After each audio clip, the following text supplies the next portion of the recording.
ចឹងនៅពេលដែលខ្ញុំដាក់ពាក្យធ្វើការគឺក្រុមហ៊ុនផ្សេងៗនៅពេលដែលខ្ញុំដាក់ពាក្យយក CV ទៅដាក់គឺគេតែងតែមើលលើមើលក្រោមយើងដោយសារតែកាយសម្បទាយើងទាំងដែលគេអត់បានធ្វើតេស្តយើងជាមុននេះប៉ុន្តែគេមើលលើមើលក្រោមយើងបាត់ហើយបន្ទាប់ពីមើលលើមើលក្រោមនេះគឺគេ reject CV យើងហ្មងគេឲ្យយើងសារអញ្ចឹងវាជាសម្ពាធមួយធំដែរសម្រាប់ខ្ញុំអាហ្នឹង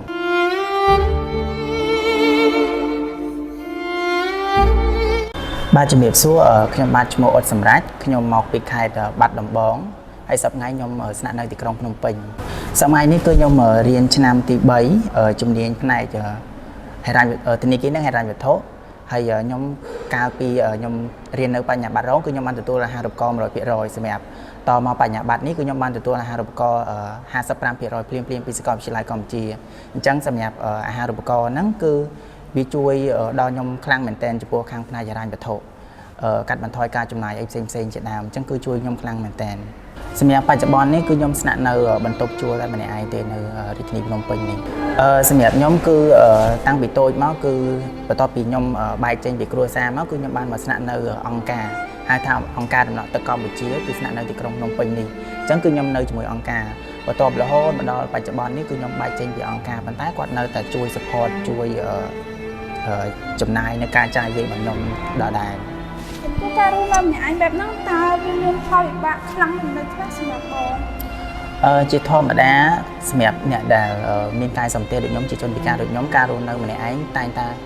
ពិបាកហើយកាលពីដំបូងដែលខ្ញុំចេញមករស់នៅម្នាក់ឯងគឺធម្មតាខ្ញុំធ្លាប់តែរស់នៅក្នុងអង្គការអញ្ចឹងនៅពេលដែលខ្ញុំចេញមករស់នៅម្នាក់ឯងនៅក្នុងសង្គមគឺខ្ញុំគេហៅមានថាជំងឺថប់បារម្ភមួយ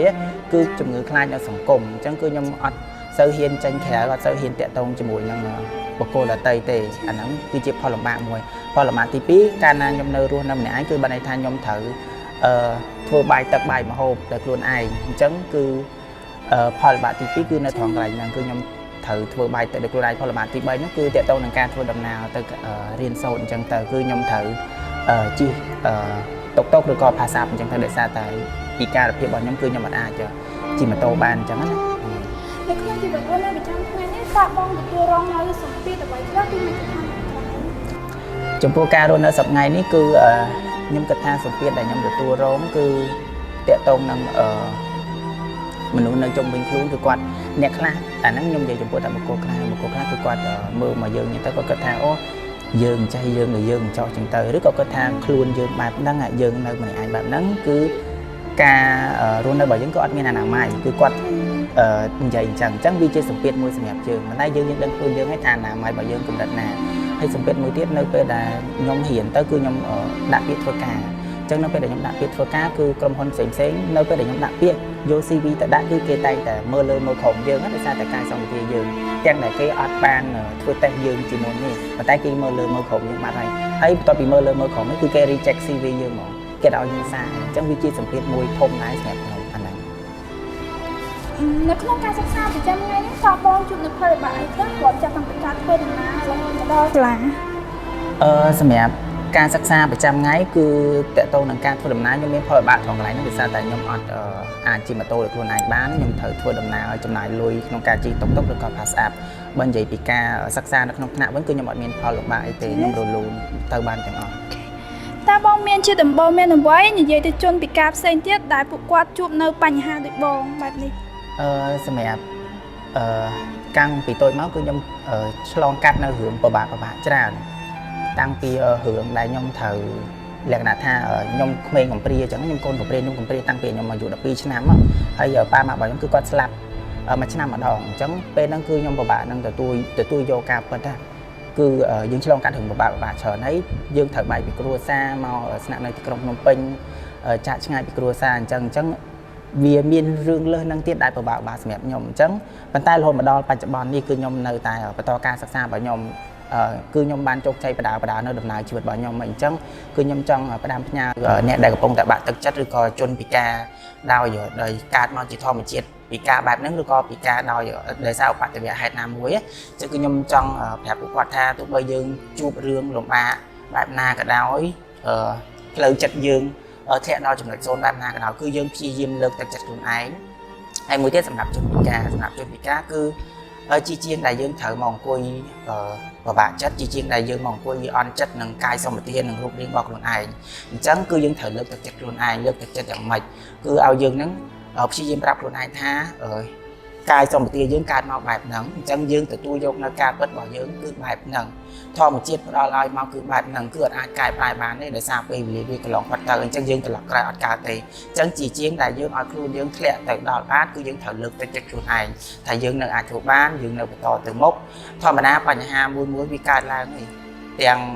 tiền nhom tiền cây nó thò mà đá cai on chặt thò mà đá dương cai mau chỉ trên cai chẳng hạnพอมาเจียดบ่อารมณ์คือตายแต่อ่อนจะได้ออดเมียนบุพนำเนี่ยได้ใหญ่ทั้งยมการมาจังยมสบายจะได้ได้ยมการมาจนปีกาวิอดเมียนนี่จังพอมาเจียดคือเตาแต่เอาบุพนเนี่ยคืออ่อนจะได้มันตาถึงเติมนังการอ่อนจะโดยยมแผลมันจังลึกจากจุดไอ้ชีมตัวโยกาปัดให้ปรับจุดไอ้ท่าอาชุบานจังคือยมคัดคำปรำปลายหลังเงือบโชว์หลังชียิมลึกจากจุดไอ้หลังยืนกลมส่งงอมเลยซึ่งยิมตามมาในไอ้ดาวอย่างกุยอ่อนจัดในครูไอ้จังทั่วรำยังการตัดเละเตียนจังคือชียิมกราวโชว์หลังแต่ตอนจมูกมันไปเจอแต่บางเรียนตาทลอมเมียนเปียบมันเตอบังอาปีมาจะทานหางกล้าก็โดยเจียกามันความตรอปีเนี่ยในจุ่มเป็นครูนาเรเตเรื่องนั้นคือทลอบการเรียนกาปีได้ยมเรียนในวิทยาลัยเนี่ยคือยมเรียนแตงบัตรทอมแตงขณะวิทยาลัยคือเป็นนั่นคือเกณฑ์ใหญ่แบบยังแต่พอตั้งวิจิเปียเลยสาวยังก่อนมาได้เปียเลยสาวถึงอันนั้นวิปากว่าเรายังเลยสาวแต่ยืนการน้องเรียน